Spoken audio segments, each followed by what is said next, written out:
Je m'appelle Claude Mateso Mbouchou. Je suis le chef de secteur de Walendu Djati dans le territoire de Djougou.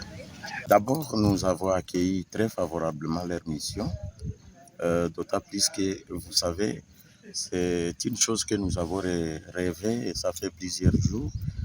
Chaque fois, on disait PDDRC ne se fait pas voir, mais aujourd'hui, c'est devenu réel, réel et réaliste. Ils sont parmi nous.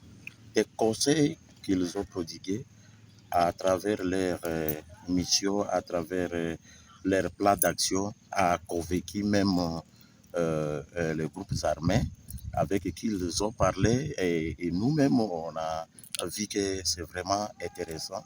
Il faudrait qu'ils viennent avant, mais rien n'est trop tard dans la vie. Je pense que ça ira. Et ce que peut-être nous pouvons ajouter, c'est de multiplier ce genre de missions et passer par-ci, par-là, dans tout territoire de Djougou. Et pour faire voir à même ces groupes armés qu'il est temps pour faire la paix. On ne peut pas éternellement être dans la guerre. Et il faut aussi faire le développement dans les milieux où on se retrouve.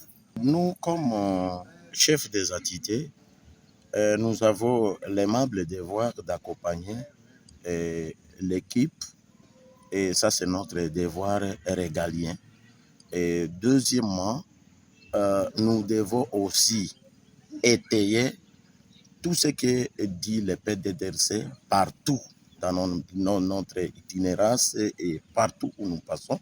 Nous devons que dire, appuyer ce que fait l'équipe de PDDRC. Ça, c'est partant de notre mission régalienne.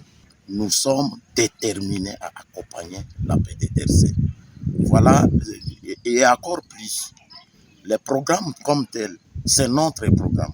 Je ne dirais même pas que c'est le programme de quelqu'un d'autre. C'est le président de la République qui a initié ce programme et nous devons nous approprier pour mettre à pratique tous ces piliers qu'on venait de nous expliquer ici à travers l'équipe de PDDRC. Voilà en gros ce que j'ai vu, comment les affaires pourraient se dérouler. Monsieur les journalistes, vous savez, la première action, c'est désarmer les Caire. Et voilà, par ces messages, le Caire restera déjà désarmé. Ça, c'est déjà une lueur d'espoir pour la remise de l'arme. La remise d'armes, ce n'est que le symbole de désarmement du Caire. Ce n'est que le symbole. Et c'est symbole que nous voulons que ça soit effectif cette fois-là. Et ça se passe bien. C'est la raison pour laquelle nous, comme autorité, nous avions fait notre recommandation de rapprocher ces sites auprès de ces groupes armés. Et que ça ne soit pas un prétexte pour, par exemple, les groupes armés, soit à dire que le site est loin, le site est éloigné de leur milieu, tout ça. Alors ça reste notre plaidoyer de plus en plus de les rapprocher ces sites pour que cette action qu'on est en train de mettre, qu'on est en train de faire aujourd'hui puisse réussir.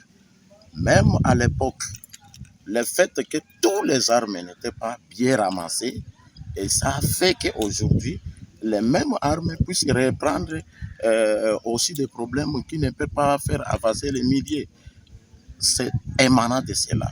Les ratés du programme d'avant qui a fait aujourd'hui le début de l'autre problème qui commence. Mais cette fois-ci, pour prévenir à tout cela, nous-mêmes, nous avions dit ceci. Il faudrait que le message puisse être bien passé. Ça, c'est la sensibilisation. Après la sensibilisation, le dépôt des armes. Et effectivement, on doit mettre ces moyens pour que ces armes puissent partir. Nous-mêmes, nous sensibilisons nos jeunes qu'ils partent, qu'ils remettent ces armes. Ne peuvent pas, ce n'est pas la guerre qui construit le développement. Au contraire, c'est le dialogue. Il y a d'autres petits problèmes aussi dans les communautés. Pour ça, il ne faut pas qu'on puisse appliquer les armes. C'est le dialogue qui va arranger les autres problèmes, plus que même ces armes. Raison pour laquelle nous avons opté pour la remise, et cette remise doit être effective et partout. Vous savez, au moment de l'insécurité, tout chemin peut être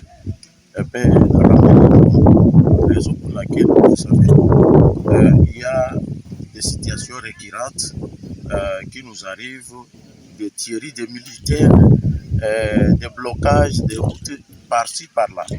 Alors, compte tenu de cela, ceux qui sont en train de faire ça, ils pensent qu'il est fait à l'insu de l'autorité ou bien il est fait à cachette. Mais pour l'autorité, vous ne pouvez même pas vous cacher. L'autorité est informée de ce qui se passe.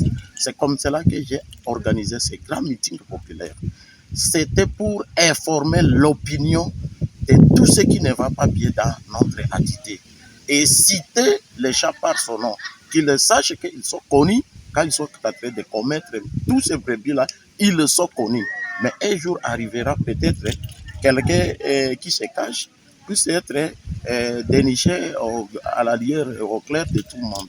Voilà la raison pour laquelle nous avons organisé des meetings pareils qui ne sachent pas qu'ils sont en train de faire ça à cachette. Et c'était pour les dénicher et aussi renforcer le moral de la population. Vous savez, quand il y a des problèmes pareils, nous avons des vieillards, nous avons les femmes, nous avons les enfants. C'est eux qui payent les conséquences. Voilà la raison pour laquelle nous avons convoqué ces meetings populaires pour renforcer le moral de cette population qui est à souffrance à cause de ces problèmes. Yenye tunaweza kusema na population, wakati ya sasa iko kwa amani, maneno ya vita tuache, na tushauria watoto yetu bafike kurudisha ile silaha hivi mwingine ibakia na kimya. Na ya pili kenye tunaweza kusema ni nini? Wakati unapeleka arme yako haiko mambo ya kufunga. Kisha kuacha ile arme utaenda kupata formation yenye itasaidia maisha yako kwa siku ya nyuma. Ile ko deuxième message. Troisième, ile sasa wakati ile kazi kunafanyikana huko, ekipi ya PDDRCN inatembea katikati ya watu, ikuye ba humanitaire benye banatembea katika vijiji bawacha libre circulation na ile ba humanitaire juu banaweza kufika na ba aide humanitaire yenye inaweza kusaidia ba population yetu, na pamoja na ile group, mimi nadhani Mungu atatenda, tutaweza na tunashukuru.